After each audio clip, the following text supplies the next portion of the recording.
Well, the Toronto Blue Jays got the conversation going in regards to Dylan Cease, but now what happens? There's still a lot of question marks around Bichette, Kyle Tucker, a bullpen arm, and a whole lot more. So what do?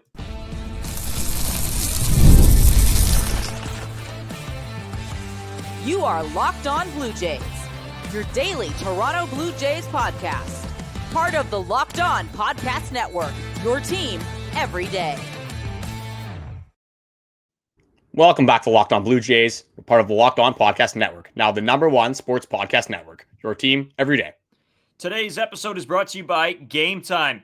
Download the Game Time app, create an account, and use code LOCKEDONMLB for $20 off your first purchase. As always, I'm Brayden Uwasco. He's Carter First. You can find us on on Twitter, Brayden5Uwasco. Carter First, too, as well on our main Twitter account, at LockedOnJays. If you're new here to YouTube, hit that subscribe button. It means the world. You guys got us over 5,000. So huge thanks to all of you that tune into this podcast, to the episodes, whether you're watching us on YouTube or you're streaming us wherever you get your podcasts on one of the millions of sites that there are. We thank each and every one of you for the comments, the likes, the subscriptions, everything. It's been a heck of a ride over these almost 2 years total now. So it's been crazy. But Carter, my man, we might as well hop right into it. Bichette, Kyle Tucker, the conversation continues. People don't know what to think, right? Because I think in our heads, we both know that Bichette and Kyle Tucker, the odds of this team getting both of them are very slim. I think you have to be assuming that it's one or the other. But there are a lot of good things, a lot of bad things that come with each of them, and then a lot that would play off of a signing of either of these guys. So I'll sort of open the floor to you here of where you want to start this conversation. Yeah, the reason that we're doing this episode is because exactly what you said. I think the chance that they get both Kyle Tucker and Bichette after signing Dylan Cease is absolutely minuscule. So now that's going to be the main conversation in Toronto Blue Jays land. You got that starting pitcher, you got that ace of the rotation. Yes, you still have to add some bullpen help, but the main focus is going to be now Kyle Tucker, Bichette. Which one can the Blue Jays get, if any of them? So what we're going to kind of do in this episode is compare the two of them and just kind of outline which one that we would prefer to come to the Toronto Blue Jays, because obviously we would want both of them to come to the Jays, but you got to be realistic. I get they did get an extra $50 million in revenue during that playoff run, but to expect the Blue Jays to hand out 3 of the top 4 highest contracts in their team's history in the same offseason, I get they just made a World Series run, but I think we're being a little bit too optimistic on that front.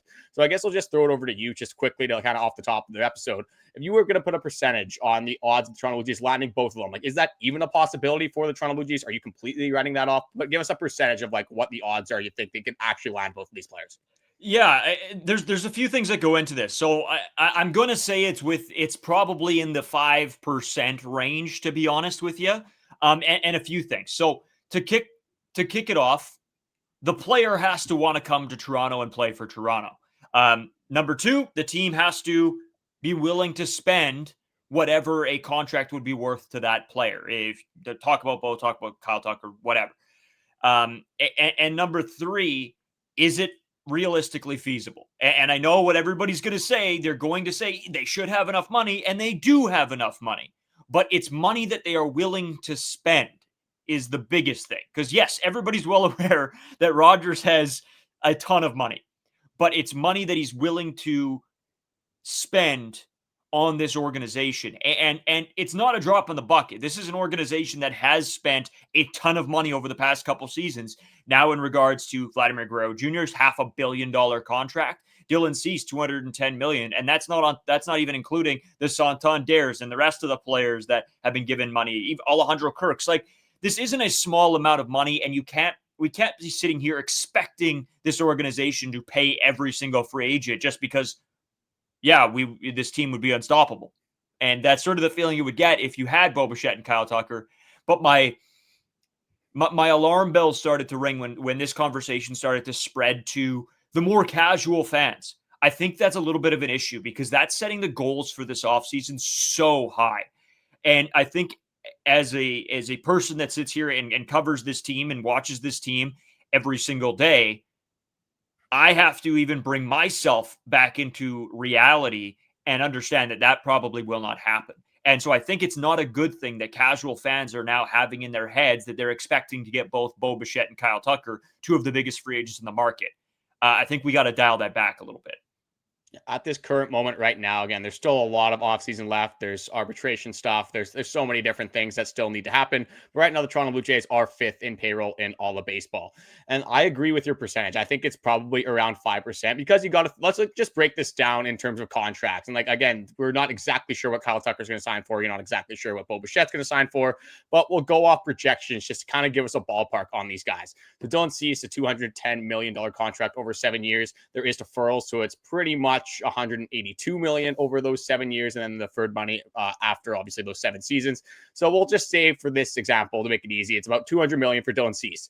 With Kyle Tucker right now, I've seen a bunch of different projections. I have 11 years at 418 million. That's 38 million per year. I have a 10-year 401 from Spot Track. That one's $40.1 million a season. So we'll say it's about a $400 million contract for Kyle Tucker. With Dylan Cease and Kyle Tucker, that's already $600 million. You add Bo Bichette into that, I'm assuming he's going to want some term. You're probably looking at about between $200 and $250 million for Bo Bichette. We'll be a little bit more conservative on this one. We'll say it's 200,000 for Bo Bichette as well. That is, or sorry, 200 million for Bo Bichette as well. That's 800 million for 3 players in an offseason. And you already have Vladimir Guerrero Jr. You have Kevin Gausman who's making over 100 million. George Springer's getting paid $25 million a season. Alejandro Kirk looks like a pretty good contract. You know, the figure, it's only about 55 million, not even close to those other ones, but you still have to have it under consideration. Jeff Hoffman's making $11 million out of the bullpen. Jimmy Garcia. You have to add all these contracts up, and you're already paying Vladimir Guerrero Jr. $500 million to be on this baseball team up until the 2040 season. So as much as I would love for this team to spend Dodgers money and be the top spending team in all of baseball and have money really have no value in the major leagues, but it's just not realistic. And like you said, it was a very good kind of notion that you gave, is that to have the expectations to get Bo Bichette, to get Edwin Diaz, to get Dylan Cease, to get Kyle Tucker, to get everybody under the sun, you're just setting yourself up to be disappointed. You're setting your expectations way too high. Dylan Cease is a great start, obviously, and I expect them to continue to add. And I really hope that they can land Bo Bichette or Kyle Tucker. But I would say the option or the chances of them getting neither of them is a lot higher than them getting both of them. I think that with Kyle Tucker, again, he's already sitting around $400 million. That's not nothing. That's a lot of money to play a Major League Baseball player.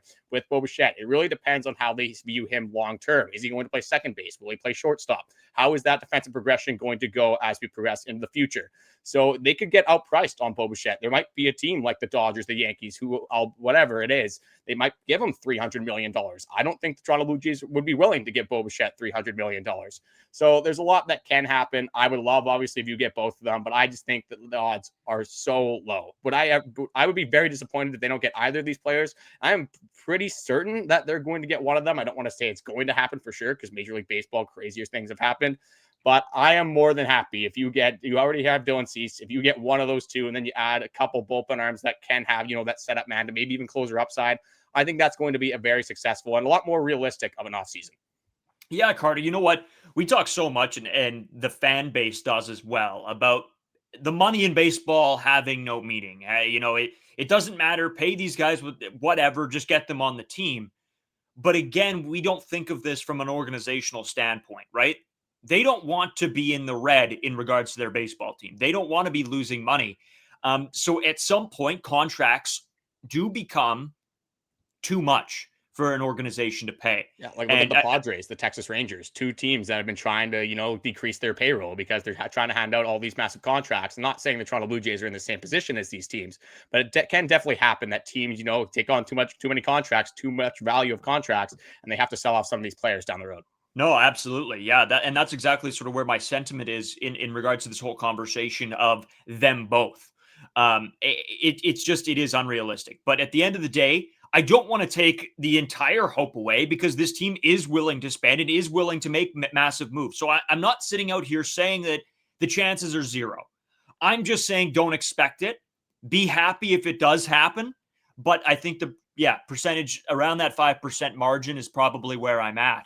But Carter, I have a really big question to ask you, and it is in regards to Bo Bichette. So when we come back here, we're going to sort of take it. I'm going to start with the question, and then we're going to take a deeper dive into the pros and cons of if you had to pit Bo Bichette against Kyle Tucker, in which one would you rather have more? I know we've had a little bit of these debates, but let's dive deep into some of the numbers right after this short break.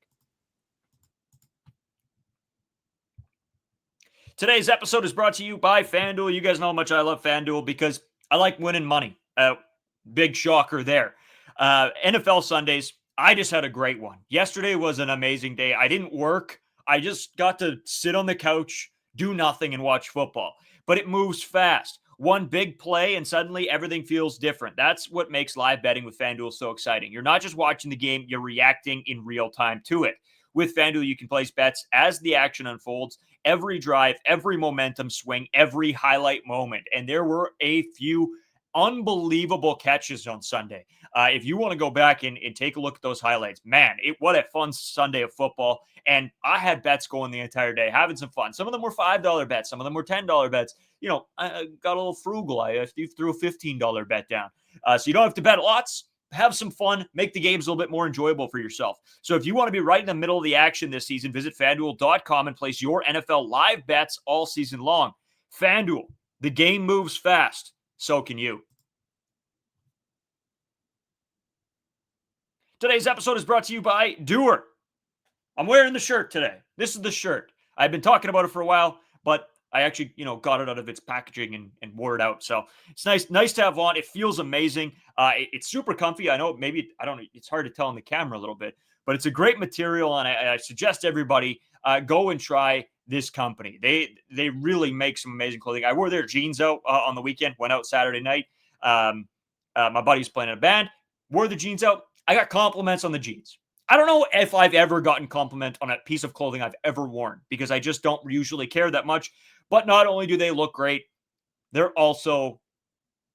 feel great too. That's a big one for me. They combine classic jean wear style with the kind of comfort and performance you get from athletic wear. Best of both worlds, designed to look great and stay comfortable all day, no matter what you're doing. They're pioneers of blending technical innovation with everyday clothing. They invented the original performance denim. Simply put, Doer makes the world's most comfortable pants without having to sacrifice style. Trust me, once you try these, you'll never go back. You can check them out. You can check Doer out in Toronto, actually, at 44 Ossington Ave. Pick up a pair for yourself or as an amazing holiday gift for somebody. It's always good to get people clothing. That's where I'm at now in my life. I don't really need much else. Just get me some clothes because I hate shopping for myself. Mention our promo code LockedOnToronto in store to get 15% off your first order, or check them out online at duer.ca/LockedOnToronto for 15% off. That's duer.ca/LockedOnToronto. So, Carter, as I said, I have a big question for you. And this goes to Bichette and somewhat in Kyle Tucker, but I'll phrase this as Bichette. If Bichette comes back to Toronto and re-signs with Toronto, how do you view this? Because I know a lot of fans will be viewing this as this team didn't add anything offensively. They just kept the gang together. Now, is that a problem for you? Are you saying that with this team bringing back Bichette, is that not adding anything in free agency? Is this just continuing on the same path? Or do you see this as a somewhat of an addition? Because of this team would look very different without Bichette in it. So I guess I want to know where your head's at in regarding to the Bichette one specifically. Does this count in your mind as an addition? I did the little finger quotes there for you.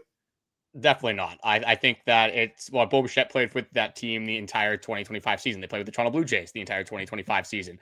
And just going over the numbers, like Bichette, like you can't say it's an addition when he was with your team again. Like it would be a subtraction, obviously, if he leaves. Yeah. But you can't say, you're gaining stuff because that was the exact same offense that you rolled out the year before. But saying that, like the offense the year before in 2025 was a phenomenal offense. And you really did not have Anthony Santander produce whatsoever. And yes, might be some regression with some players. Is George Springer going to do that again? I really hope so. But I mean, top 3 in MVP voting, top 5 in MVP voting. Probably not. Like that's, I think, a little bit of an unfair expectation for George Springer. But you got to expect Anthony Santander to not be an absolute pylon, out there in like NHL terms. Just do absolutely nothing really for the Toronto Blue Jays whatsoever. He had 6 home runs after coming off a 44 home run season. So I expect more from Anthony Santander. I think Ernie Clement will actually get a little bit better throughout the regular season. I'm not saying he's going to post those playoff numbers, hit for 400 an average, an 1100 OPS. Like that's not get too crazy with Ernie either.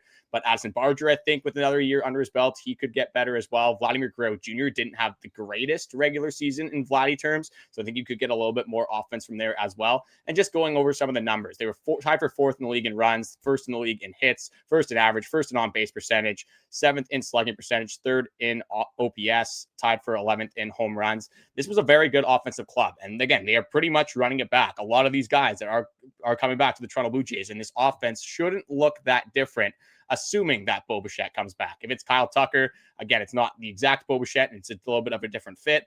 Kyle Tucker probably hits number 2, and Bo Bichette probably still hits number 4. But I'm not that concerned offensively if you're able to get Bo Bichette or Kyle Tucker. If you lose Bo Bichette, there's definitely a lot of red flags that I have on this team. There's some concerns. You have to expect a lot more from some players that I don't know if I'm ready to, expect them to be that number 4 hitter, that number 5 hitter as we continue to go down the list, because that would put a lot more pressure on guys like Addison Barger, Alejandro Kirk, Daulton Varsho, maybe Andres Jimenez, like Ernie Clement as well. So there's guys that I'm confident in. Don't get me wrong. I love having these guys on the baseball club, but if Addison Barger is like always, your number 4 cleanup hitter, or if, Anthony Santander is your number 4 hitter, I'm not sure how much I love that necessarily, especially like Daulton Varsho. If you have to see him hit 5 or 6, that's not really something that I want to see. So I think it is an integral part of the offseason to get Bo Bichette or to get Kyle Tucker, or even like scratch that, to just get better offensively. You don't want to get worse and don't add whatsoever and lose players, especially when you had such a good offensive season.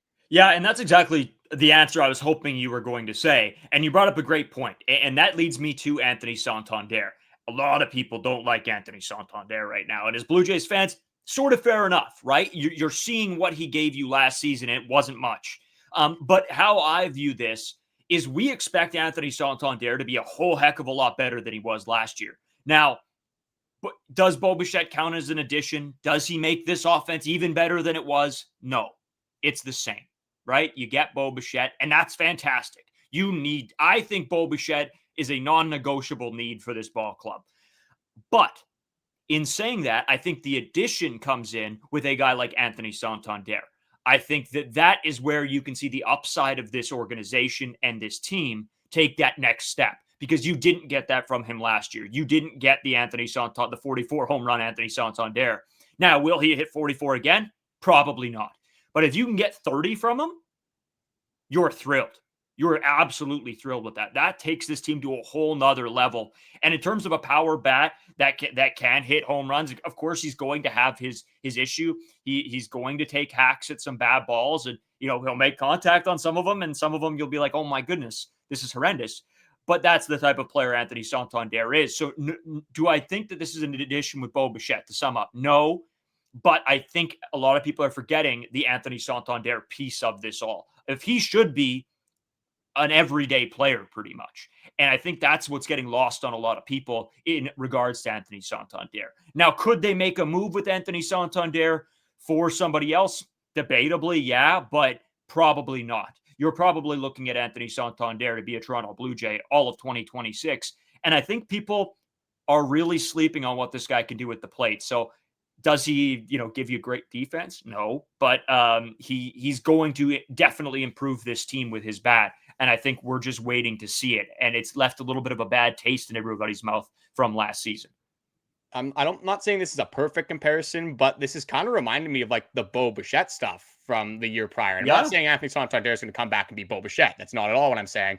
But to expect Anthony Santander to just be horrible from now on for the rest of his career, when he had 30 plus home runs in his last 3 seasons, like I don't know where people are losing the grip on reality, like to this degree. I get like you can be down on Anthony Santander. He did not have a good season, and he definitely has his cons. There's definitely not everything that you love about Anthony Santander's game. And unfortunately, we're probably going to see him in the outfield a lot this upcoming season. And that is going to be painful in some regard. But like you said, you got absolutely nothing from Anthony Santander. I just want something. Like that's kind of where we're at. If that is even 20 home runs, and I think that if he's healthy for a full season, I want to say that's his floor. I'll go down to like 18. We'll see how that transpires as we see Anthony Santander in 2026. But this is a guy that should be a middle of the order hitter, a guy that was one of the best bat ball hitters in all of baseball in 2024. So I'm very excited to see what Anthony Santander can do. And this kind of takes us into the Kyle Tucker comparison to Bo Bichette. So the way I kind of wanted to start this off is that if you look at 2026, if you're looking just at the fit, it's going to be Bichette. That makes more sense. You definitely need a second baseman. But I want to look at this longer term because they're not going to sign either of the players for just one season. You're looking at Bichette, I've seen anywhere from 6 to 10 years. You look at Kyle Tucker, I've seen anywhere from 8 to 13 years. They signed Kyle Tucker to a 13-year deal. I'm not going to be happy. I'll say that right now. But looking just beyond 2026, looking at George Springer being a free agent, losing some other big players. I know Kevin Gausman, again, that's not really relevant to this conversation, but the George Springer part is because Anthony Santander, he's going to play the outfield. He's probably going to look horrible out there. And we're going to be like, this guy needs to be the DH from now on. I'd argue that he should be the DH right now. But with how well George Springer played in that DH position, I don't really want to switch something that worked so well for the Toronto Blue Jays. And also just keeping him healthy is a main priority for this Blue Jays club as well. But I can't imagine they're going to re-sign George Springer unless somehow they bring him back on a one-year deal. Again, we'll have to see kind of what he does in 2026. But I'm operating under the assumption that he is not going to be back with the Toronto Blue Jays after this season. So that leaves Daulton Varsho, again, another guy that is a free agent after the 2026 season. I think they're a lot more likely to reunite with Daulton Varsho and resign Daulton Varsho. I'm not sure what the term is necessarily going to be, but I do expect him to probably be with the Toronto Blue Jays, just how much they value a defensive center fielder, how much they value defense in totality and WAR. Daulton Varsho always going to be a very high WAR player. And if you're stuck with Anthony Santander in the outfield, if you don't want to DH him all the time, having Daulton Varsho in center field can definitely be beneficial. But with George Springer gone, if you say we're going to move Anthony Santander to that DH position, you have a couple open spots. And if you sign Kyle Tucker, you still have another open spot going into that 2027 offseason. And there's a lot more that we got to look at in terms of contract, in terms of term. We can go into the term and contract stuff right now. The term, I think, with Bichette will probably be a little bit lower than Kyle Tucker. I think that's probably where the Bichette talks are stifling right now. I think the term is more so the concern rather than the AAV. I'm not sure if teams want to commit to Bichette for 7, 8, 9 years. I think teams will be a lot more comfortable with him on a 5 or 6 year contract. Whereas Kyle Tucker, the current position that he's in, I think he'll take a minimum of 8 years with a baseball team. And we're putting for salaries, we're pretty much looking at cutting Kyle Tucker's salary in half when we're looking at Bichette. Kyle Tucker will probably be around $400 million and Bichette will be around $200 million. So I guess one question that I'll phrase to you is, if they do sign Kyle Tucker with it being, $200 million more compared to Bichette, do you think they'll be more aggressive if they sign Bichette with all the extra money they'd have allocated to other free agents? Or do you think with Kyle Tucker, like they'd still be as aggressive as if they signed Bichette? Yeah, no, probably not as aggressive. Probably if Kyle Tucker gets signed, you're not seeing another big offensive piece come into this organization. That's probably it. But even for the bullpen, in terms of that, you think with Bichette, like they might go for it Edwin Diaz if they sign Bichette, and you think that's off the table with Kyle Tucker? No, to be honest with you, I think the Dylan Cease contract has completely taken them out of bullpen conversations already. I think they were going to add in the pitching. I think I said this on another episode at some point. It was going to be a great starting pitcher or a great bullpen arm. And then the other would be, okay, we'll add a little piece in here, a little piece in there. But to me, I think the biggest difference between the Tucker and the Bichette contracts will be that if they sign Bichette, they can now probably go out and get another free agent bat that would probably be an outfielder, not somebody on the level of Kyle Tucker, and a guy we'll probably get into later on this week, Carter, that we'll talk about, that would sort of fit that mold a little bit. To me, if they get Kyle Tucker, that's it. Unless they want to pull off some crazy trade for a guy like Ketel Marte. That is the only thing I could see possibly happen for that middle infielder. But I think, and I'll give you my final thoughts sort of when we hit this break, because I think this is really what it stems down to, is what this team values more, right? And they're two very different players in the sense that Bichette is going to have a crazy number of hits. He will be up there in conversations of leading this league in hits pretty much every single year. He is just that good. Now, do they want to fulfill this middle infield, or do they want to supplement the outfield? And I think that is a big question this organization is pondering. And Carter, I guess I don't want to give it away right now of sort of where I'm sitting with this. So maybe we take a break, but just anything to add before we sort of get into final decisions here? See, for me, I don't think there'll be much of a difference if they go after Kyle Tucker or Bo Bichette. I think no matter what, whether they sign either one of those guys, I don't think there'll be a massive splash offensively for a positional player. I think they will maybe take some chances on some minor league guys with invites to spring training, things like that. But they're not going to go allocate another $10 million to a position player. I just really don't think they have the means to do that right now, especially when you have guys like Ernie Clement, you have Nathan Lucas, you have Addison Barger, who have produced the year before. And all you're doing in signing another guy is kind of adding fuel to that fire and taking playing time away from some of those guys, which I don't think is in the Toronto Blue Jays' best interest necessarily. But it just, for me, like if you're going to add Kyle Tucker and then not spend in the bullpen, that just doesn't make any sense whatsoever. This team's bullpen was spotty a lot of the time last year. I think no matter what, whether it is Kyle Tucker, whether it is Bo Bichette, they probably have a fine line. Like they're not going to go over a certain contract for either one of those players, and whether it's term, value of the contract, AAV, whatever it may be. Like they're not going to overpay for any of these guys. And that's why I think it is more likely that they wouldn't get anyone compared to getting both of them, because you're going to have, like, these markets are going to be massive markets. They're two of the biggest free agents in the 2025-2026 free agency. So to get asked to think that you're going to get, the best starting pitcher and then two of these guys as well, I think is a little bit like, you're asking for a little bit too much there. But it just wouldn't make sense for a team that wants to win now, for a team that wants to get better, to just, if you're going to go and add Kyle Tucker and then just not add to the bullpen, like it just, if you're trying to win now and you're trying to get as best of a roster as possible, just wouldn't really make sense. Throw all your chickens in, or all your stones in one basket and just go all in on Kyle Tucker, not add elsewhere. So personally, I don't think it's going to matter whether it is Kyle Tucker or whether it is Bo Bichette. I still think they're going to be aggressive in the bullpen market and add some arms, maybe not the top of the line arms, especially if it is Kyle Tucker, but they're going to add different players to try to help formulate this bullpen. Yeah, no, I agree with you. I think that it's not. So I sort of took that in the sense of, will they go get one of these top end relievers? And I just don't think that's in the cards whatsoever anymore. Of course, they're going to add this bullpen.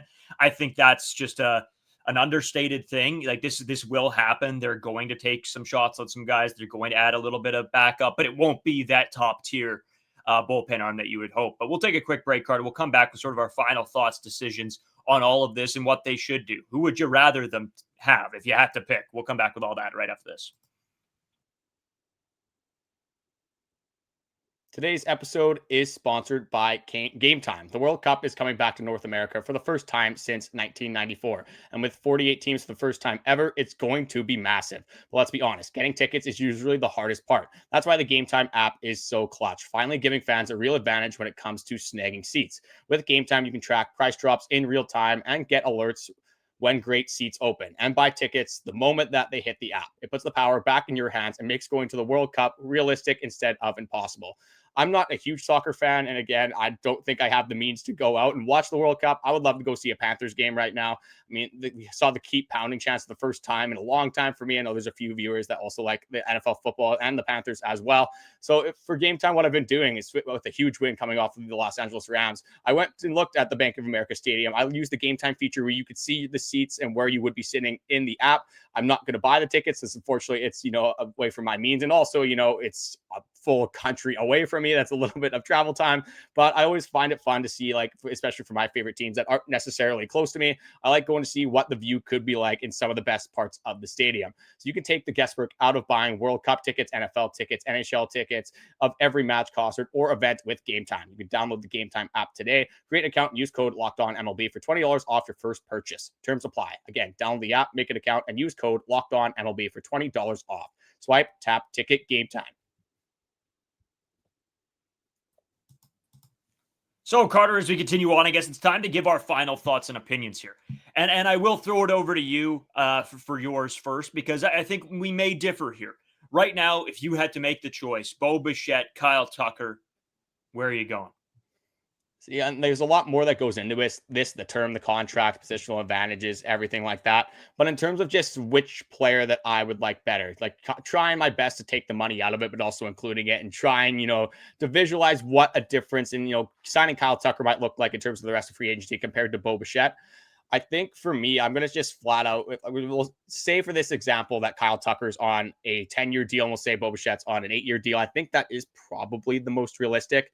So in terms of positional needs, I'm not really taking that into account. I think either way, you would be fine with getting Kyle Tucker or getting Bo Bichette.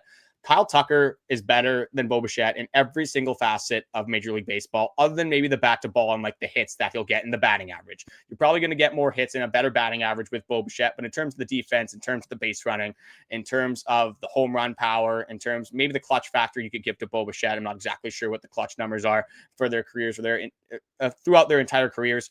But I think the obvious thing for me, if you're trying to make the best World Series contending team possible, it has to be Kyle Tucker. This is a guy that has been in the top 5 in MVP voting, had some very good years in the past. Again, can steal bases, is really more of like the 5-tool player that I think the Toronto Blue Jays would like a little bit more than Bo Bichette. Bo Bichette, it's such a tough emotional tie. I think that's where a lot of people stand. You saw Bo Bichette go through the Toronto Blue Jays system. You saw him grow up with Vladimir Guerrero Jr. In terms of Major League Baseball, it would be very hard to see Bo Bichette walk away. And again, I would love to have both these players on this team. If it's Bo Bichette over Kyle Tucker, I'm not going to lose sleep over that. If it's Kyle Tucker or Bo Bichette, great. Like both of these players are absolutely phenomenal. But in terms of the big picture, again, it's not my money. It's like a big thing, obviously, that goes into this. Because if you're an owner, you're looking at this differently. $200 million is a lot, even for Edward Rogers. That is a lot of money to pay for a positional player, no matter where they're playing and how good they are. But I think in terms of just skill and what fits the Toronto Blue Jays mold a little bit better, I would personally want Kyle Tucker on this baseball team over Bo Bichette.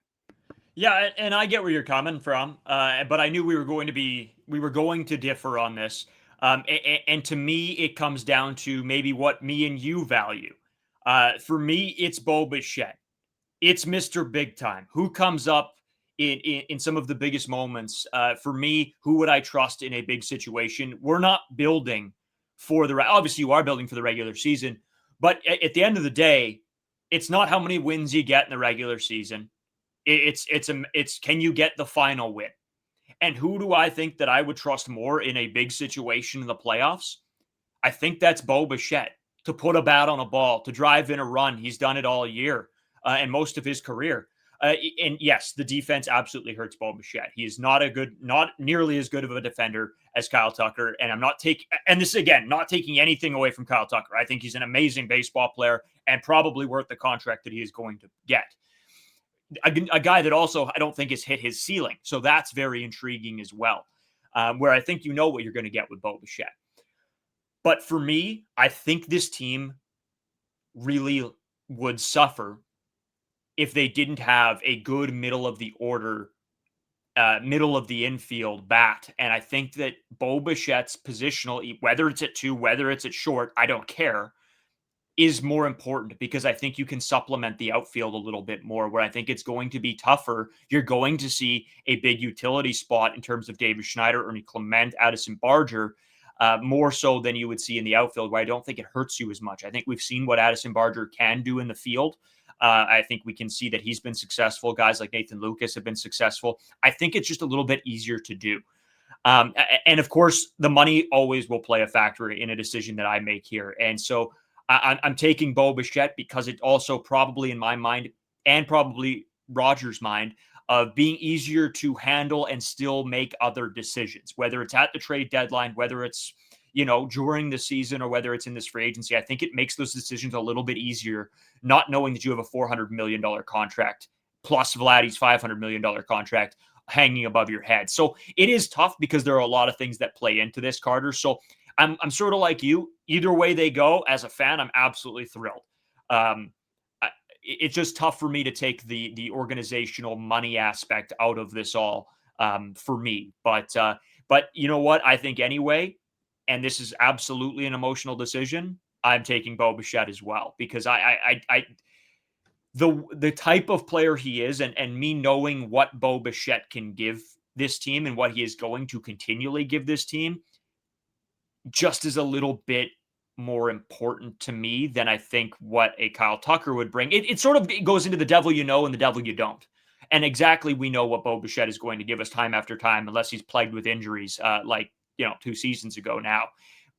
But that's where I stand. But I'm okay with hearing anybody out. If they do think Kyle Tucker above Bo Bichette, I'm fine with that. I'm not going to argue yet. Yeah, if you're worried about injuries, Kyle Tucker's played 661 games in the last 5 years, and Bo Bichette has actually played 673 games. So Bo Bichette technically has been more healthy than Kyle Tucker has been. Kyle Tucker has a better WAR. If you look at the stats, especially do a deep dive, Kyle Tucker does edge out Bo Bichette over the terms of his career. But the last thing I kind of wanted to end this episode with is recency bias. It does play a factor, especially in a lot of fans' minds. Like, again, look at how people were feeling about Bo Bichette after the 2024 season. So I kind of wanted to go over both their stats and how they did compare, at least in the 2025 season. So Bo Bichette had more at bats than Kyle Tucker. He had more hits, had more singles, doubles, had more RBIs, had a better batting average, a better slugging percentage, and obviously in turn had a better on base plus slugging, so the better OPS. That was only by 0.02. He had an 8.43 OPS. Kyle Tucker had an 8.41. And then obviously Kyle Tucker had just the reverse. Kyle Tucker would have the better on base. He would have less strikeouts, significantly more walks, but we know Bo Bichette isn't the guy that's going to keep the bat on his shoulder. He is a free swinger, and that's why people love Bo Bichette. That's exactly the type of player that you know you're going to get. You know it's not going to be a boring at bat when Bo Bichette is up to the plate. Had more runs. Again, runs is one of those stats. It's more so for me who's behind you. Again, obviously, if you put yourself at third base, second base, it's going to be more advantageous than just hitting singles. But I think, again, these stats, you got to take them not necessarily right at face value. You got to think about just the terms of, again, the other factors that go into this. Absolutely. And then the home runs, Kyle Tucker is just going to be more of a power hitter. Again, there's a lot of external factors. If Vladimir Guerrero Jr. all of a sudden can hit like 35 home runs, maybe you don't need those extra 5, 6, 7 home runs, whatever it ends up being from Kyle Tucker over Bo Bichette. And it might be better if you have a guy that's on base, or at least hitting a little bit more. Kyle Tucker had a better on-base percentage. Again, I think Kyle Tucker is slightly better. It just really depends on how you view the contract and how you think that the Toronto Blue Jays are going to spend, and how it's going to age is another big thing as well. Sure. Yeah. They get Bo Bichette on a 6-year deal. Like, I don't really care what the average annual value is. I'm kind of be all in on Bo Bichette. I'm more worried about his age 34, 35, 36 season. And Kyle Tucker, if you're going to sign him for 10 years, that's a big commitment with two massive players. Again, two very good players in Kyle Tucker and Vladimir Guerrero Jr. But having that much money locked up for that significant of a period of time, there's a lot of things that Ross Atkins has to consider when signing either of these players. So I guess in the grand scheme of things, we really don't care which one they get at the end of the day. But yeah, we have a slightly different preferences. So I guess it really depends on what you value as a person, watching the Toronto Blue Jays. And we're interested to see where the people are at. I think there's going to be an overwhelming Bo Bichette reaction. They're probably going to prefer Bo Bichette. I think a lot of that just will be you're familiar with Bo Bichette, like you said. It's kind of who you know versus who you don't, and just the emotional ties that people have to Bo Bichette, watching him in his entire career playing with the Toronto Blue Jays. It definitely would be very sad and heartbreaking to see Bo Bichette play for any other organization, especially when two of the teams that are in on Bo Bichette are the New York Yankees and the Los Angeles Dodgers. I would go absolutely insane if I saw Bo Bichette in either one of those uniforms. Yeah, me too, my man.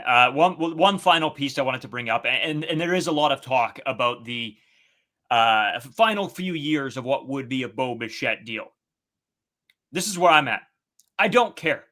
If it's an 8-year deal, if it's a 6-year deal, if it's a 10-year deal, I don't care. If you win a championship with Bo Bichette on this roster, sign him for 20 years, and I don't care. As long as they get a World Series, whatever. Do whatever this team has to do. I don't care. And that's been a major point of a lot of people's arguments when it came to Bo Bichette. You guys can tell me I'm wrong here. Personally, I'll take a World Series now than a World Series, maybe not another appearance for another 32 years. So that's the thing with a lot of these contracts is like people are worried about the term and like how these guys are going to play when they're 35. That's not why you're paying them. Like, you're not paying them for their age 35 season. You're paying for their age 27, 28, 29 season. Yeah. You're paying to win now. That's where this team is at. It's a great spot to be. It's a lot of fun being in on every single big free agent. Even the opportunity for people to say, hey, they're going to get Kyle Tucker, Bo Bichette, all of these players, Dylan Cease, whoever it may be, and that being, having at least a slight chance of actually being a possibility is a very fun position for a fan base to be in. That's why I'm never going to understand why people are like mad, for example, about the Dylan Cease contract, the Vladimir Guerrero Jr. contract, saying that's an overpay. There really isn't any overpaying in baseball. It just really depends on what your ownership is willing to spend. Yes, like, you don't want to pay Kyle Tucker $1.5 billion. Obviously, like, yes, you could say that's an overpay. That's not in the best interest of anyone other than Kyle Tucker. But like, in terms of contracts, as long as it's not impeding your ability to spend on other free agents, it really doesn't matter how much money you're paying these players, at least from an ownership standpoint. If you're just playing, I guess GM mode, but if you're an owner, you don't want to, throw away millions of dollars just for fun. You do know I love my franchise mode. I really do. As always, thanks everybody for tuning in. I know a little bit of a longer episode.